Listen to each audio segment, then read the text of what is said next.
Okay, you guys, Nightmare on Elm Street Part 2 takes place exactly after Nightmare on Elm Street, but this film, by far, is the second weakest film in the Nightmare on Elm Street series. Now, let's get to a little bit of a fun fact.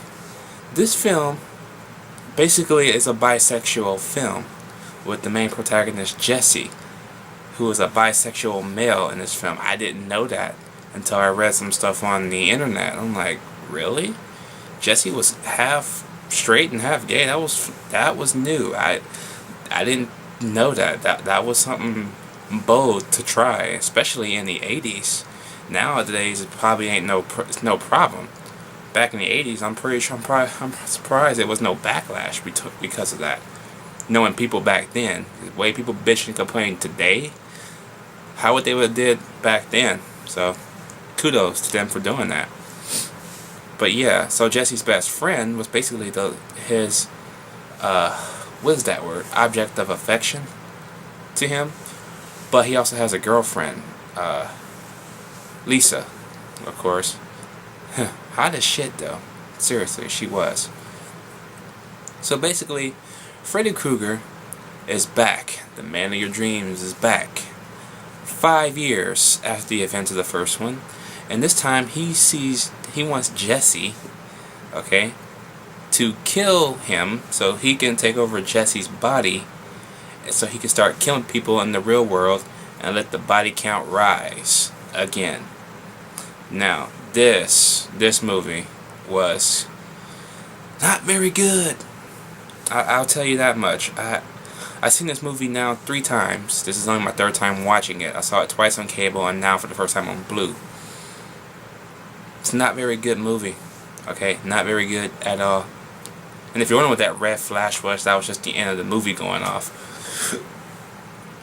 The acting was not very interesting besides Robert Englund. You can't go wrong with him, of course. He's awesome.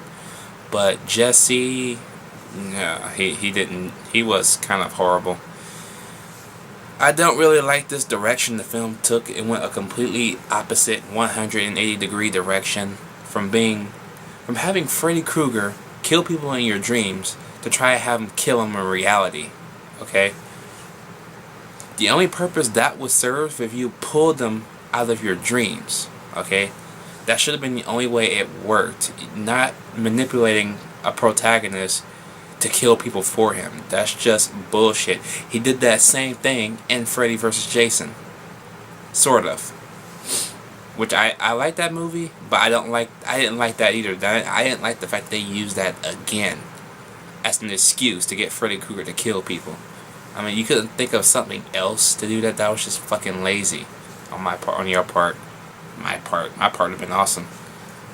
The kills were interesting. I mean, not too much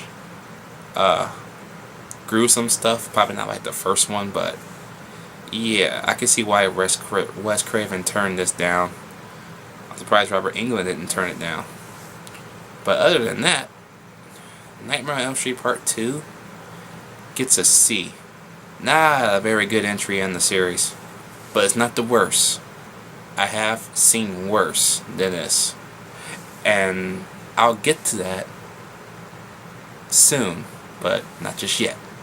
So let me know what you guys think about Nightmare on Elm Street Part 2 down below. Did y'all like it? Did y'all hate it? Yeah, so just tell me that, and I'll see you guys in Part 3.